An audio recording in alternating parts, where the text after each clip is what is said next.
to a long and healthy life. What are the healthiest things we can do for ourselves? Sleep, definitely one of them. What else? Activity, exercise. What else? Laugh. Absolutely laugh. Yeah. Water. Yes. What else? What's number one? I haven't heard it yet. Laugh is up there. Nutrition is up there. Community. Relationships. Social connections are up there. Toxic relationships gone. Get rid of toxic relationships for sure. Absolutely. And actually, part of it isn't specifically said, but it is said in this talk. Quit smoking. Quit smoking. Even if there's weight gain involved with it, which is interesting. So a lot of people continue smoking and they're like, I don't want to gain the weight. So even if you quit smoking and gain weight because of it, it is healthier. Number 2, we talked about exercise daily of something, movement. It doesn't have to truly be exercise. It needs to be not sitting sedentary. We've now started to say that sitting is the new smoking. Our bodies were not meant to sit at a desk and do this on the computer all day. What are the next 5 on the list? What is it? Number 1? Maintain a healthy weight. Number 2? Maintain a healthy weight. Number 3? Healthy weight. 4? Healthy weight. 5? Healthy weight. Maintain a healthy. So there are others, obviously, and we're going to go into them. But really maintaining a healthy weight is important. If 2 people weigh the same, no matter if they weigh normal or high, exercise is the determining factor. You can be thin and sedentary and be unhealthy. Remember that. Movement is better than weight. Blue zones. Anybody heard of what a blue zone is? Did I talk about it in the book? Actually saw the program at Nat Geo. Very cool. So blue zone is a very interesting thing. I think that where the name come from, people were figuring out there's a couple areas of the world where people live longer than 100 years on average. And they circle it with a blue marker, I think, the first time, and they called it a blue zone. It may be the answer, it may not. But it's where people are 3 times more likely to live to 100 or more than the average American, which I don't know if that's saying a lot or not yet. They live longer, they live healthier, they live happier. We talked about happiness.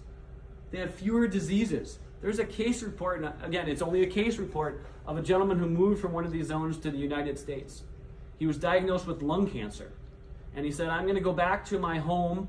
I'm going to live with my friends out the last 6 or 12 months that I had. And 30 years goes by. He never went back to the doctor. His cancer was gone. And they said, did you ever go back to the doctor? He says, I tried to call them, but they had all passed away. So it's not I don't have a, documented, but that was in one of the things that I read. I read a couple things about blue zones. And then more energy because of the way they live. So where are these places? Okinawa, Japan is number 1 on the list. The risk of cardiovascular disease is 20% that of what we see here in the United States. 1 out of every 5 compared to us. Breast and prostate cancer, only 1 out of every 4 as much. Here in the United States, it's 1 out of every 8 women. Highest life expectancy in the world. Dementia, only 1/3 as likely as what we have in the U.S. here. Number 2, Costa Rica. This is a peninsula off the mainland. Loma Linda, California. Anybody know anything about Loma Linda? Seventh Day Adventists community there. 7 to 10 years longer than the average American. They live in this community. So they are living more of an American lifestyle, but in their own community. Sardinia, Italy, and Icaria, Greece, which is another island thing. So one common thing that we find about a lot of these are isolated communities, away from kind of the hustle and bustle of what we see in Scottsdale, honestly. So why do we live as long as we live? Is it genetics? Is it lifestyle? Yes. Both. So what has been estimated is 25% of it is our genes. What our parents gave to us. If you've heard of the term telomeres, how long our telomeres are, we live longer. And shorter telomeres, we live shorter. It's how many times our DNA turns over. 75% of it, though, is why we're all here. It's lifestyle change. Becoming a healthier person. And so we can control a big percentage of this. It was interesting, I listened to some podcasts, and there's a guy who's a lipidologist who's probably the biggest guru in the country, talking about, he's in his 70s now, so he was a physician, back in the 1970s. He said heart attacks would walk into the hospital every single day. We didn't have much to do about them. And if you talk to someone who works in an ER right now, they see heart attacks, but it isn't like every day you have people with these massive heart attacks. All the things that we're doing as a society with cholesterol meds and blood pressure meds and all that, it's making people, and stents and such, it's making people healthier than we ever were, even 30, 40, 50 years ago. So how? What are they doing differently than the rest of us? There's 7 to 9 things that have been identified, depending on which kind of list you're looking at. But number 1, inconvenience yourself. What does that mean? Walk. Be active. And so they are active. They move. This isn't dedicated exercise. Their life is just more movement than the rest of us. Regular, low intensity, physical activity often is part of their daily work routine. In the Sardinia Blue Zone, they're actually shepherds. And so they're out in the pastures all the time. Okinawans garden for hours a day. And a lot of it is for making food for themselves because they eat out of their own gardens. Adventists take nature walks in California. That's number 1. Be active. Hara Hachi Bu. I don't know if I'm saying it correct. What does that mean? It's Japanese. Anybody? I remember it in the book, but I can't remember what it means. Something about percentage. Don't Google it. Here it is. Eat until you're 80% full. In the United States, when do we stop eating? When our plate is full. When our plate is full, or we are truly full. And how long does it really take to tell our brain that we're full? 20 minutes. I always say when you're at the restaurant and you're walking out to your car, and you're like, oh, I can't believe I ate so much. From the time you stop eating till then, that's about 20 minutes. And so it takes some time. And we don't pay attention as a general rule to how hungry and how full we are.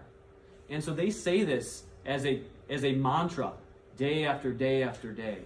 And so write this one down, or write it down in the words you're going to remember. I don't want to be full. I want to be comfortable. And so what we use here is we use a hunger scale. I haven't talked about it with everybody, but there's a few people that I talk about it with. I like to use, some people use a fullness scale. I like the hunger scale.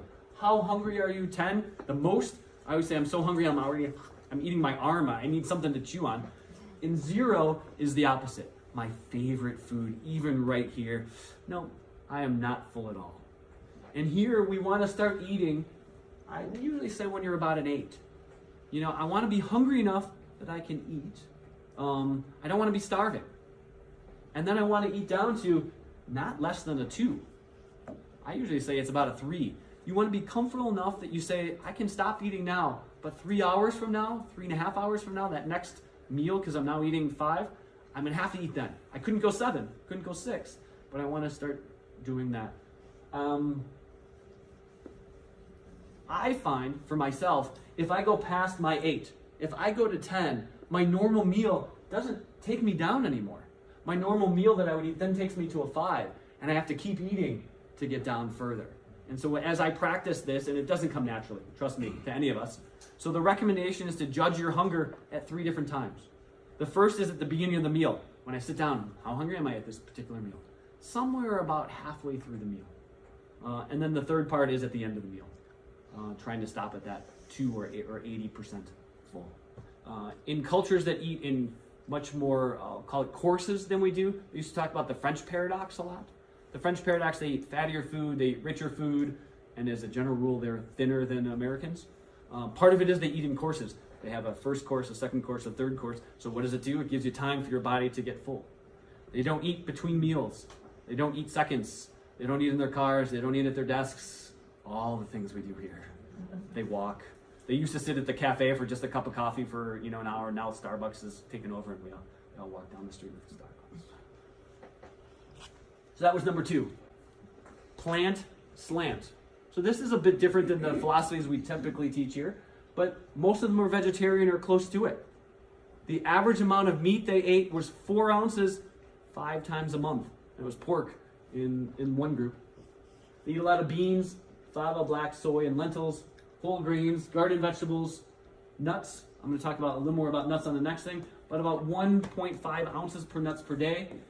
And a glass or two of red wine with friends and food. This is slow, over hours, sitting and enjoying. This isn't, give me my, thing and I need another one and the kids have gone to bed and work is done and, it's Friday happy hour. This is more the enjoyment of people than it is the wine, although wine comes with it. So nuts. I did a little analysis. I wanted to say, we talk about nuts, and I always say some nuts are always okay. The problem is when we add salt to our nuts, when do we stop? And so how much is an ounce and a half? So I looked it up. Almonds, it's 35 nuts, 200. So it's about 250 calories, 240 calories for all these. Cashews, it's only 27. Pistachios are 73. That, to me, I guess is a fair amount. And peanuts are 42. That's a small handful. Nobody stops at a handful. The bowl is out, and I took a handful. And I was at the party and the Super Bowl coming up in a couple weeks, and I took another handful. Oh my gosh, and then I took another handful, and that's not 1.5 ounces anymore. And so you have to watch how much you're taking in. Downshift. Slow down. Who's in a hurry all the time? We all are. Absolutely. Nicoyans take a break from daily to rest and socialize with their friends. We don't do that. Seventh-day Adventists take Saturday as a Sabbath day. Not much of anything. Okinawan ladies gather every day at 3:30 to gossip. It's their time to, spend with their friends and talk about what's going on in their lives to help their stress, because your friends help that. So what can we do? We can turn off smartphone notifications. That was actually one of my goals for 2019. I no longer get Facebook or any of those type of notifications throughout the day. If you want to go to those things, you can go to them anytime you want, but it isn't throwing it at you. Laugh with friends until the sun goes down. Sit with friends, have a meal. Have people over at the house. Don't run to the restaurants. Cook. And designate a time to take it easy. Have that time where you just unplug. So many people, again, till 10 o'clock at night, I'm on my computer, checking my email, getting that last piece of work in. Belong. So what they did, one of the people who were interviewed said, this isn't a me place, it's an us place. We're a group. Family, religion, community. Almost all the people were involved with their particular religion and their community. It didn't matter which of the 5 places you were, but the one in that group. They had a community that they belonged to. A purpose. Don't zone alone. So if you're going to do this on yourself or on your own, it's not going to work the same. And that's part of it. What makes Blue Zone works is everyone supports the same lifestyle. Your community is what helps you to do this.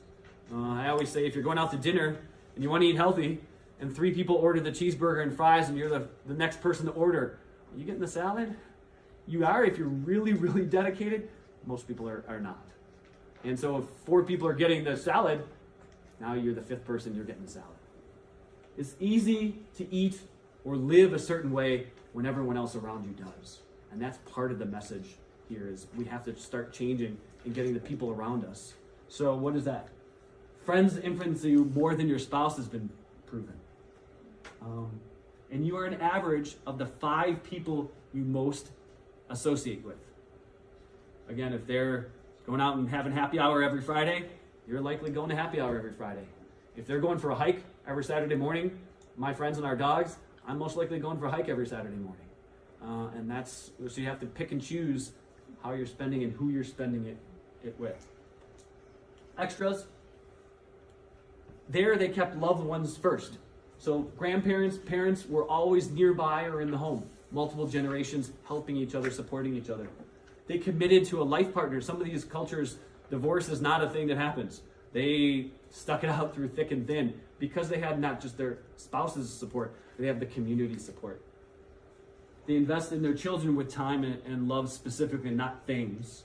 The Okinawans, and I thought this was interesting, they create, I don't know if it's pronouncing it right, Moais, but it's groups of 5 friends that committed to each other for life. This is a lifetime commitment they have to their community. And so inconvenience yourself, be active, eat to 80%. And as you start, we talk about mantras and that little green dot, That's not a bad mantra to start thinking of for the next 2 weeks. I'm only gonna eat to 80%, 80%. More plants, so salads for sure. I don't think meat has a problem when we've looked at it if you keep your portions reasonable, and that's really 4 ounces for most of us. Even red meat, several times a week, if we keep it to 4 ounces. And that's, I think, the secret when it comes to that and what we know here. Downshift, slow down, do things, belong to a group of some type, do it with other people, and have a reason that you get up in the morning. I don't think I have final thoughts. Oh, move to a blue zone is one way to do this, because in Scottsdale it's really hard to do many of the things that are listed here. I mean, you talk about walking places. You can go out for a walk in your neighborhood, in the park, but you don't walk somewhere to go. You don't go to restaurants, you don't go to stores, you don't go to, they're nowhere around. Slow down, move, have community meals with friends, have hobbies. I talk about hobbies a lot. Turn off your Netflix, turn off your things. Sleep, that'll be my next talk, but sleep. Believe in something and have a purpose. And thanks for coming. I'm here for questions. Download the book. And Is it better to exercise first and then eat? if it works for you, absolutely. So I personally believe in eating first and then exercising. I have a routine that I wake up, I have my chocolate shake, 300, many of you have heard that, there's 365 days of the year, 345 days I'm a chocolate shake. I take my dogs for a walk, and I do roughly 25 to 30 minutes of exercise more days of the week than not. So there's other people that do it on an empty stomach. There is some data that says if you do it on an empty stomach, you absorb some more protein after the meal, but my belief is it depends on your workout. Because sometimes if you're doing a hard enough workout and you need that energy, where's the energy coming from? You haven't eaten since hopefully 7 or 8 o'clock the night before, and so you're using some of your glycogen, but you're using micro bits of muscle to fuel that exercise also. So I'm a believer in protein for breakfast. But there's no right answer for sure.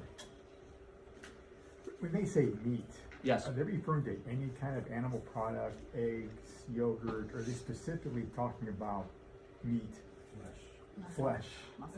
I think they're talking about animal products because animal protein is better than plant protein when you look at what the makeup of the amino acids are. So eggs are a great source of protein. I do think dairy in certain amounts are a great, as long as people have lactose intolerance or any problem with that. So I think yes, it's both. It's not hot dogs, it's not sausage, it's not luncheon meat per se. But when they say meat is bad, I mean, are they also saying yogurt's bad, eggs are bad, you know, any kind of animal product is bad? You know what I'm saying? Yeah, I think when they say that, they mean meat is bad. Okay. Because vegetarians and even, some people have eggs and fish as part of their restricted diet. So I think they're saying those are still better. We think egg is a perfect protein. 1970s, 80s, 1 yolk a week, that's gone. We're back to eggs. Eggs are good for us. Yeah. Cholesterol in our diet does not cause truly cholesterol in our bloodstream. Carbohydrates in our diet is more likely to cause high cholesterol in our bloodstream. You are not always what you eat, or you are what you eat, but not what you eat. What else? Thanks for coming. Thank you.